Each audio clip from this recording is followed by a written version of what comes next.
السلام علیکم ورحمۃ اللہ وبرکاتہ۔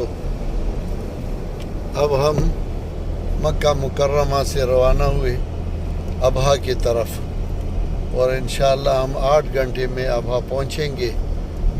یہ مکہ مکرمہ سے طائف، اور پھر طائف سے الباحہ سے اسی راستے سے جائیں گے۔ مکہ مکرمہ سے 3 راستے ہیں۔ پہلا راستہ جو ہے وہ دریا کے کنارے ہے، وہ تقریباً 6 گھنٹے اس میں لگیں گے، اور دوسرا راستہ جو ہے وہ یہ جس پہ ہم جا رہے ہیں، اور تیسرا راستہ جو ہے وہ بنی ساعدہ کے طرف سے جا رہا ہے۔ تو ہم یہ الباحہ والا راستے سے جا رہے ہیں۔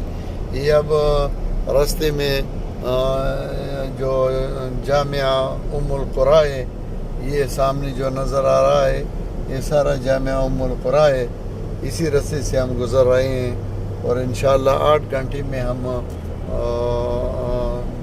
ابہا پہنچیں گے۔ تو ابہا میں 1-2 دن گزار کے پھر انشاءاللہ ریاض کے طرف جائیں گے، اور ریاض سے پھر مدینہ منورہ انشاءاللہ ہم جائیں گے، اور مدینہ سے پھر عمرے کے لیے مکہ مکرمہ، اور پھر انشاءاللہ واپسی ہوگی۔